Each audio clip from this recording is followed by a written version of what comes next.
দর্শক, আপনাদের স্বাগত আমাদের টিবিএস ইনসাইটে। আমি আপনাদের সাথে আছি জীবনেসা আলো। আমরা আজকে আলোচনা করব বাংলাদেশ ব্যাংক সম্প্রতি প্রথমবারের মতো একটি গাইডলাইন দিয়েছে যে ব্যাংকের মালিকানায় ছদ্মবেশে মালিকানা নিয়ে থাকা যাবে না।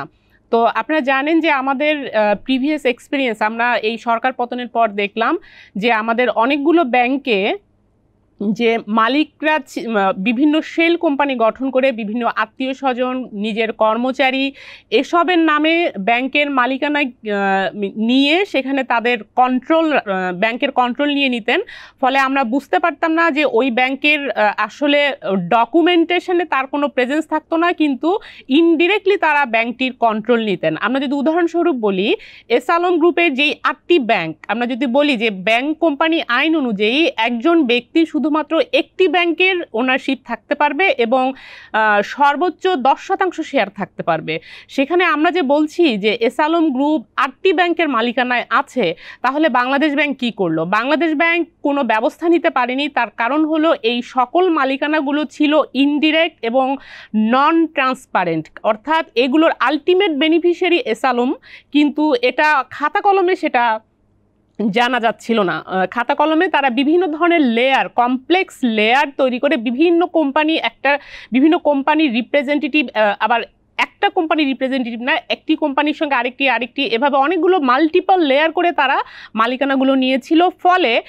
এর ফলে যেটা হয়েছিল যে একজন ব্যক্তি সিঙ্গেল বড়র এক্সপোজার লিমিট, জানেন আপনারা যে লোনের একজন ব্যক্তি সিঙ্গেল বড়র এক্সপোজার লিমিটের মধ্যে তার লোন থাকতে হবে, কিন্তু যখন তারা বিভিন্ন মালিকানায়, বিভিন্ন জনের নামে মালিকানায় তারা কন্ট্রোলটা রাখছে, তখন তারা সেই সিঙ্গেল বড়র এক্সপোজার লিমিট এক্সিড করে যে তারা তাদের গ্রুপে হিউজ লোন নিচ্ছে, কিন্তু সেটা কিন্তু রাডারে আসছে না। ফলে তাদের এই যে এতগুলি ব্যাংক একসাথে কলাপস করে গেল। তাহলে বাংলাদেশ ব্যাংক কি করেছিল এতদিন? কারণ খাতা কলমে এটি অন্য একটি ব্যারিয়ার ছিল, বড় একটি ব্যারিয়ার ছিল, যে খাতা কলমে তাকে কিন্তু ধরার কোনো উপায় ছিল না যে এটি আলটিমেট বেনিফিশিয়ারি কে। তো সেই প্রেক্ষাপটে বাংলাদেশ ব্যাংক প্রথমবারের মতো একটি গাইডলাইন দিল যে আলটিমেট বেনিফিশিয়ারি ওনার্স, ইউবিও গাইডলাইন। এই গাইডলাইন অনুযায়ী বাংলাদেশ ব্যাংক এখন থেকে একটি ডেটাবেস সংরক্ষণ করবে যে ইনডিরেক্ট বা ডিরেক্ট ওনারশিপের ক্ষেত্রে যে কোনো রিপ্রেজেন্টেটিভই থাকুক না কেন, কিন্তু আলটিমেট বেনিফিশিয়ারি কে সেটি আইডেন্টিফাই করা হবে। তো সেই প্রসেসটা কিভাবে হবে এবং এটার জন্য এই যে আইডেন্টিফিকেশনের জন্য ব্যাংকের ডিরেক্টর কে, ব্যাংকের ম্যানেজিং ডিরেক্টর এবং কোম্পানি সেক্রেটারি, এরকম হাই অফিসিয়াল কয়েকজনকে আসলে এটা রেসপন্সিবিলিটি নিতে হবে। তারাই দায়ী থাকবে যদি কাউকে আইডেন্টিফাই করা না যায়। তো এই বিষয়টি নিয়ে আজকে আমরা জানবো যে এটা কতটুকু বাস্তবায়ন করা সম্ভব এবং এটি বাস্তবায়ন হলে আসলে ব্যাংকিং সেক্টরের জন্য কি সুবিধা থাকবে। তো এই বিষয়টি নিয়ে আমরা আজকে কথা বলবো। আমাদের একজন অতিথি আমাদের সঙ্গে জুমে যোগদান করবেন। তিনি এই মুহূর্তে আইএফআইসি ব্যাংকের চেয়ারম্যান মেহমুদ হুসাইন, যার দীর্ঘ ব্যাংকিং ক্যারিয়ার আছে এবং তিনি 2টি ব্যাংকের ম্যানেজিং ডিরেক্টর ছিলেন তার ব্যাংকিং ক্যারিয়ারে। এখন তিনি আইএফআইসি ব্যাংকের চেয়ারম্যান। তো আমরা তার কাছ থেকে জানবো, যেহেতু তার দীর্ঘ অভিজ্ঞতা আছে ব্যাংক চালানোর, সেখানে ব্যাংক ডিরেক্টররা কিভাবে ছদ্মবেশে থাকে এবং ব্যাংকের কিভাবে ক্ষতি করে, এবং এই গাইডলাইনটির মাধ্যমে আসলে ব্যাংক ডিরেক্টররা, অর্থাৎ ম্যানেজিং ডিরেক্টররা কতটুকু সম্ভব হবে তাদের পক্ষে এই আলটিমেট বেনিফিশিয়ারিকে আইডেন্টিফাই করা। মেহমুদ ভাই, আপনাকে ধন্যবাদ আমাদের স্টুডিওতে আসার জন্য। আপনি নিশ্চয়ই দেখেছেন যে এই সার্কুলারটি যেটির মাধ্যমে একটি গাইডলাইন বাংলাদেশ ব্যাংক দিয়েছে। আপনি যদি একটু বলেন যে এটা আপনার অভিজ্ঞতা যদি একটু শুনি, যে আপনি যেহেতু বিভিন্ন ব্যাংকে ছিলেন, এটা এই আমাদের ইন্ডাস্ট্রিতে যে প্র্যাকটিসটা এবং এইটা কতটুকু আইডেন্টিফাই করা সম্ভব হবে, প্রসেসটা কি রকম হবে?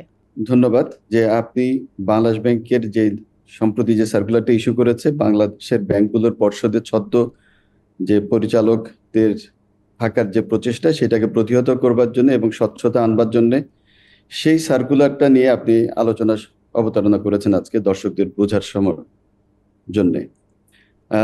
আমরা বলবো যে এটি অনেক দেরি হয়ে গেছে সার্কুলারটা বা এই নির্দেশনা জারি করার জন্য, এবং এটি আসলে যেই আইনের বা বাংলাদেশের ব্যাংকের যে নীতির যে দুর্বলতা, সেইটার সুযোগ নিয়ে ফাঁক-ফোকর নিয়েই কিন্তু আমাদের বিভিন্ন ব্যাংকের পর্ষদের যেই উপাখ্যানটা আপনি বললেন, সেই গোষ্ঠী বা সেই পরিবার সেই সুযোগটা করে নিয়েছে এবং ব্যাংকের আজকের এই পরিণতি। এটির খুব প্রয়োজন ছিল, দেরিতে হলো, কাজটিকে আমরা সাধুবাদ জানাই। শুরুটা শুরু হোক। এর মাধ্যমে আমরা মনে করি যে আমাদের ব্যাংকের পরিচালনা পর্ষদের যে একক পরিবারের যে আধিপত্য, কর্তৃত্ব প্রতিষ্ঠা করা, এবং এই কর্তৃত্ব প্রতিষ্ঠার পিছনে কিন্তু কোনো সৎ উদ্দেশ্য থাকে না। আমরা সবাই বাই দিস টাইম জেনেছি যে এই কর্তৃত্বের পিছনে হচ্ছে যে আমি ব্যাংকের যে সম্পদ আছে, ব্যাংকের যে গ্রাহকের টাকা আছে, সেটিকে বিভিন্ন উপায়ে টাকাগুলিকে আমি আমার কর্তৃত্ব দিয়ে চাপ প্রয়োগ করে নামে বেনামে ঋণ নিয়ে আমরা আমাদের সম্পদের সৃষ্টি করছি বেআইনিভাবে। তো সেইটাকে প্রতিহত করা এবং ব্যাংকের পর্ষদে যে কারা থাকবেন এবং সেটি কোন প্রতিষ্ঠান, কোন প্রাকৃতিক ব্যক্তি, যেটা ন্যাচারাল পার্সন হিসাবে ডিফাইন করা হয়, বা কোন লিগ্যাল এন্টিটি থাকবেন, এবং সেটি অনেক কমপ্লেক্স লেয়ারের কথা আপনি বলেছেন। সেই কমপ্লেক্স লেয়ার করেই কিন্তু এই শিল্প গোষ্ঠীটি এখানে বিভিন্ন ব্যাংক দখল করে নিয়েছিল। সেটির আমরা যদি সহজভাবে বোঝার জন্য বলি যে খুবই পরিচিত বাঙালি একটা প্রবাদ আছে বাংলাদেশে, যে রসুনের কোষগুলি সব আলাদা কিন্তু গোড়াটা কিন্তু একই বৃন্তে গাঁথা। তো এই যে আমাদের আলটিমেট বেনিফিশিয়ারি ওনার, কিন্তু ওনারা যতগুলি লেয়ারিং করুক না কেন, লিগাল এন্টিটি করুক, আর ন্যাচারাল পার্সন হিসেবে 2 জনের বেশি পারছেন না, বা এক ব্যাংকে পারছেন না, অন্য ব্যাংকেও পারছেন না, আইনের বাধা আছে। সেই জন্য তার এতগুলি লিগাল এন্টিটি করেন, কমপ্লেক্স লিগাল এন্টিটি, একটার সাথে আরেকটা, আরেকটার সাথে আরেকটা, এইভাবে করেন। কিন্তু গোড়াটা আপনি যদি খুঁজে দেখেন, দেখবেন যে সেই একটা স্বার্থান্বেষী মহল, যিনি এটার আলটিমেট সুবিধাভোগী।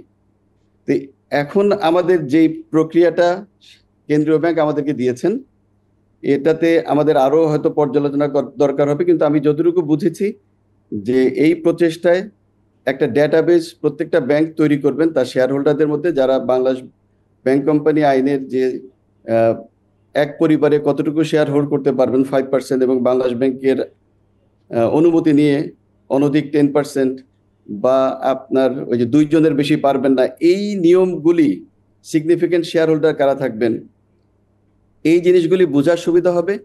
এবং তাতে করে ব্যাংকের পরিচালনা পর্ষদে যারা থাকবেন তাদের ফিট অ্যান্ড প্রপার টেস্টও আলটিমেট বেনিফিশিয়ারি ওনারের মাধ্যমে যদি এস্টাবলিশ করা যায়, তাহলে সেন্ট্রাল ব্যাংক সেই আলটিমেট বেনিফিশিয়ারি ওনারের ফিট অ্যান্ড প্রপার টেস্ট দেখবেন, এবং সেই তার যোগ্যতার স্বচ্ছতা আছে কিনা পরিচালনা পর্ষদে ঢুকবার জন্য, সেগুলিকে তখন উনি কন্ট্রোল করতে পারবেন, মনিটর করতে পারবেন, সেটি আপনি ক্যান্সেলও করতে পারবেন। এবং যেখানেই বলছেন যে যেখানে এটিকে সুনির্দিষ্ট করা যাবে না, সেখানে বাংলাদেশ ব্যাংক এটিকে অস্বচ্ছ প্রক্রিয়া হিসেবে ঘোষিত করে, মানে যেখানে হ্যাঁ, এখানে যেটা বলেছে যে যেখানে তারা আলটিমেট বেনিফিশিয়ারিকে আইডেন্টিফাই করতে পারবে না, সেটাকে তারা নন ট্রান্সপারেন্ট হিসেবে চিহ্নিত করবে, এবং তখন সেই ওনারশিপে চেঞ্জ আনতে হবে।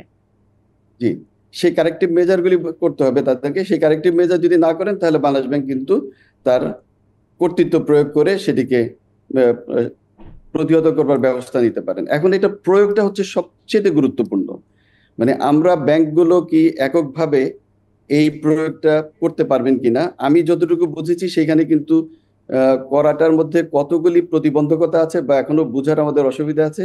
এবং এককভাবে ব্যাংকগুলো, কারণ আপনি দেখবেন যে ব্যাংকের কাছে শেয়ার ডিপার্টমেন্টে যে শেয়ার স্ট্রাকচারের যে নথিগুলি থাকে, এখানে কিন্তু মাঝখানে আছে আপনার সিডিবিএল আছে, সিডিবিএল এর মাধ্যমে শেয়ার ট্রান্সফার হয় এবং সেইখানেও একটা নথি থাকে।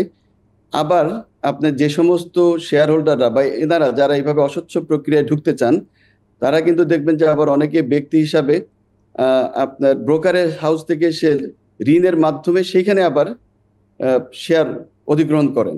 সেই ডেটাগুলি কিন্তু ব্যাংকের কাছে আসে না, সেখানে কিন্তু আসে আপনার ব্রোকারেজ হাউসের যেই কোডে ওনারা, আমার যদ্দূর মনে আছে, যেই কোডে ওনারা ঋণ সৃষ্টি করছেন, সেই কোডটা দিয়ে ওনারা এখানে রিপোর্ট করে দেন সিডিবিএল এ। এই জন্য আমাদেরকে মনে হয় সেন্ট্রাল ব্যাংকের সাথে আমরা এই বিষয়গুলি তুলে ধরবো, এবং যেই জায়গায় ব্যাংকের প্রয়োগের লিমিটেশন থাকবে, সিডিবিএল, ব্রোকারেজ হাউস, সেই এন্টিটিগুলিকেও আমার মনে হয় সেন্ট্রাল ব্যাংকের একই লাইনে লাইন আপ করা উচিত, যাতে করে তাদেরও রিপোর্টিং এন্টিটির সাথে সহযোগিতাটা ব্যাংকের সাথে করে, আচ্ছা। তাহলে এটার প্রয়োগটা হুম, ভালোভাবে করা আমি যায়। যেরকম বুঝি, আমি যদি সাধারণ মানুষ হিসেবে, যে বোর্ডে তো যেই মালিকানা পেছনে থাকুক না কেন, প্রথম আপনি একজনকে ফেসে পাচ্ছেন যে বোর্ডে রিপ্রেজেন্ট করছে। লাইক আমরা যখন দেখলাম যে ইসলামী ব্যাংক এবং সোশ্যাল ইসলামী ব্যাংক এরকম ব্যাংকগুলো যখন টেক ওভার হলো, তখন কিন্তু সেখানে আমরা আমরা আমরা মার্কেটের খবর অনুযায়ী আমরা জানছি যে এই কোম্পানিগুলোর আসলে যেই কোম্পানিগুলো দিয়ে শেয়ারগুলো কেনা হচ্ছিল, সেই কোম্পানিগুলো কিন্তু নতুন কোম্পানি, এই কোম্পানির কোনো অ্যাক্টিভিটিস নাই।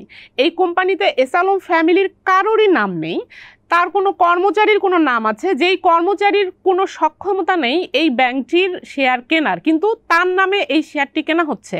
তো এখানে আলটিমেট বেনিফিশিয়ারিটা আপনারা কিভাবে আইডেন্টিফাই করবেন? ধরে নিলাম একটা কেস স্টাডি হিসেবে ইসলামী ব্যাংকে একজন যেমন আরমাডা ট্রেডিং, যেটা আরাস্তু খান প্রথম সেখানে ডিরেক্টর হয়ে চেয়ারম্যান হলেন, আমি যদি সেই কেসটাতে ধরি, আরাস্তু খান তো আমি আরাস্তু খানকে পাচ্ছি যে তিনি একটা কোম্পানিকে রিপ্রেজেন্ট করে এখানে এসেছেন, কিন্তু আরাস্তু খান ছিলেন একজন সরকারি কর্মচারী যার কোনোই ক্ষমতা নেই এই শেয়ার কেনার, কিন্তু আমরা দেখতেছি যে আরাস্তু খান এই কোম্পানির রিপ্রেজেন্টেটিভ। আসলে তো আরাস্তু খান এটার বেনিফিশিয়ারি না, সেই ক্ষেত্রে ব্যাংক কিভাবে আরাস্তু খানের পেছনের লোককে খুঁজে বের করবে? যথার্থই এটাকে বলেছেন যে আসলে এটা খুবই কষ্টসাধ্য একটি কাজ, কিন্তু এটার জন্য সেন্ট্রাল ব্যাংকের সরাসরি তার ক্ষমতা প্রয়োগের দরকার হবে। ব্যাংক এককভাবে এই জায়গায় কিন্তু পৌঁছাতে পারবে না, আপনি যেই উদাহরণটা দিয়েছেন। এবং সেই জায়গাটায় যদি আমরা গোড়া থেকে শুরু করি, আপনাকে আসলে বিভিন্ন লেয়ার ভেদ করে করে করে করে পৌঁছানোর চেষ্টা করতে হবে আলটিমেট বেনিফিশিয়ারির কাছে। আজকে আপনি বলছেন যে আরমাডা ট্রেডিং আমরা জানি যে এটি এস আলম গ্রুপের কোনো কর্মচারীর নামে বা তাদের কারো নামে কোম্পানিটা সৃষ্টি করা হয়েছে এবং সেই নামে বিভিন্ন ব্যাংক থেকে ঋণ দেওয়া হয়েছে, সেই ঋণ দিয়ে শেয়ার কেনা হয়েছে ইসলামী ব্যাংকের। তাহলে আমরা রিলেট করলাম কি করে যে এটা এস আলম গ্রুপের আলটিমেট বেনিফিশিয়ারি কিভাবে আমরা পাবো? আমরা রিলেট করলাম কিভাবে? তার মানে হচ্ছে আমাকে ওই ধাপে ধাপে পিছনে যেতে হবে, এবং একটা ভুইফোড় কোম্পানি যখন ব্যাংকে ঋণের জন্য আবেদন করে, ব্যাংক কিন্তু সহজে ঋণ দেওয়ার কথা না ভুইফোড় কোম্পানিকে। তার কোনো অতীত নেই, তার কোনো পারফরমেন্স নেই, তার কোনো ঋণের সৃষ্টির ইতিহাস নেই, ঋণ পরিশোধের ইতিহাস নেই। তাহলে ওইখানে ব্যাংক নিশ্চয়ই জানে পিছনে কে আলটিমেট, ওই যেই ব্যাংকটি ঋণ দিয়েছিল সেই ব্যাংক নিশ্চয়ই জানে এর পিছনে কে আছে। হ্যাঁ, আজকে আমরা যেভাবে বলতে পাচ্ছি যে এই কোম্পানিটা, আমি এখানে একটু লিগ্যাল জায়গায় যদি বলি, আমরাও জানতেছি যে এই কোম্পানিটি আমি ফিল্ড ভিজিট করে বা আমরা পারসেপশন বেজে আমরা দেখতে পাচ্ছি যে সুবিধাভোগী এস আলম গ্রুপ, কিন্তু লিগালি যখন ডকুমেন্টে আপনি আরাস্তু খান একজন আরমাডার রিপ্রেজেন্টেটিভ, আরমাডা একটা নতুন কোম্পানি, যেই কোম্পানিটা যখন খোলা হয়েছে সেখানে কেউই এস আলমের ফ্যামিলি নয়, সব আননোন কিছু পিপল। তো আপনি তাহলে আপনি জানছেন যে এটা সুবিধাভোগী এস আলম, কিন্তু আপনি কিভাবে অফিসিয়ালি লিগালি প্রমাণ করবেন? যদি এস আলম সেটা কোর্টে নিয়ে যায়, তাহলে আপনি কিভাবে প্রমাণ করবেন এটার বেনিফিশিয়ারি উনি? কারণ লোনটা যখন নেওয়া হচ্ছে, সেই লোনটাও কিন্তু আরমাডা ট্রেডিংয়ের যেই মানুষগুলোকে নেওয়া হচ্ছে, সেই মানুষগুলোরও আমরা কোনো হদিস পাইনি, এই নামে কোনো মানুষও নাই, এক্সিস্ট করে না। এটা সত্যি বলছে, এটা খুবই চ্যালেঞ্জিং। তবে আমার কাছে মনে হয় এই জায়গা থেকে, যেখান থেকে আপনি বলছেন যে লোনটা নেওয়া হচ্ছে, লোনটার তারপরে এই হদিসটা যদি আপনি দেখেন যে এটার টাকাগুলি, লোন যে ডিসবার্স হয়েছে, কি ফর্মে হয়েছে, কোথায় গিয়েছে, ক্যাশ ফর্মে হয়েছে কিনা, কোন জায়গায় কারা নিয়েছে, তাদেরকে যদি আপনি খুঁজে পাওয়া যায়, এতগুলি ক্যাশ যদি ক্যাশ নিয়ে থাকে, যদি কোনো ব্যাংকে কালেকশনের মাধ্যমে নিয়ে অন্য ব্যাংকে ডিপোজিট অ্যাকাউন্টে জমা হয়ে থাকে, সেই ট্রেল করে করে দেখতে হবে যে আলটিমেটলি কার কাছে গেল। এটা বেশ চ্যালেঞ্জিং একটা কাজ। তারপরেই কিন্তু আপনি লিগ্যালি এস্টাবলিশ করতে পারবেন, তা না হলে কিন্তু এটা বিভিন্ন ধাপে আইনি চ্যালেঞ্জের মুখে পড়ে যাবে। কিন্তু এখানে আমার একটু মানে জানার বিষয় যে এখানে তারা এইটা আইডেন্টিফাই করার দায়িত্ব একজন ম্যানেজিং ডিরেক্টর, একটা কোম্পানি সেক্রেটারি, একটা শেয়ার ডিপার্টমেন্টের একজন অফিসিয়ালকে তারা দায়িত্ব দিল, কিন্তু এই ডিরেক্টরদের অনুমোদন তো বাংলাদেশ ব্যাংক নিজে দিচ্ছেন। আরমাডার যখন ডিরেক্টর সেখানে গেলেন আরাস্তু খান, তার অনুমোদনটি কিন্তু বাংলাদেশ ব্যাংক থেকে হয়েছে। তাহলে বাংলাদেশ ব্যাংকের দায়িত্ব ছিল কি না? কারণ এখন ওখানে যদি বলি একজন ম্যানেজিং ডিরেক্টরের চাকরি দিচ্ছেন এই চেয়ারম্যান, এই ডিরেক্টর, তার কতটুকু এখতিয়ার আছে এটা বাংলাদেশ ব্যাংকে জানানোর যে ইনি আলটিমেট বেনিফিশিয়ারি না, আলটিমেট বেনিফিশিয়ারি আরেকজন, যেই মালিক তাকে চাকরি দিয়েছে, যে সেই মালিক এখানে এক্সপোজ হতে চান না, সেটা কি ততটুকু ক্ষমতা রাখে একজন ম্যানেজিং ডিরেক্টর? একটা প্রশ্ন। আরেকটা প্রশ্ন হলো, বাংলাদেশ ব্যাংকই তো তাকে অনুমোদন দিচ্ছে, তাহলে বাংলাদেশ ব্যাংক অনুমোদন দেওয়ার ক্ষেত্রে নিজে কি ভেরিফাই করবে কিনা যে তুমি আসলে আলটিমেট বেনিফিশিয়ারি কি না? এই এই কিভাবে তুমি শেয়ার পেলে, কিভাবে তুমি আর্মাডার ডিরেক্টর হলে, আর্মাডা কোথা থেকে আসলো? এই প্রশ্ন যখন সোশ্যাল ইসলামী ব্যাংকের এই 11টি কোম্পানি দিয়ে যখন এই ইয়েগুলো শেয়ার কেনা হলো, 11টি কোম্পানির অফিস একটি রুমে ছিল, তখন বাংলাদেশ ব্যাংকের ভূমিকা কি ছিল যে এই কোম্পানিগুলোর টাকা কোথা থেকে আসলো সেই প্রশ্ন তো কেউ তোলেনি। তাহলে সেখানে বাংলাদেশ ব্যাংকের ভূমিকা কি থাকবে? শুধুই তারা ম্যানেজিং ডিরেক্টরের উপর দায়িত্ব দিল যে তারা আইডেন্টিফাই করবে, সেটা আসলে বাস্তবিক কতটা?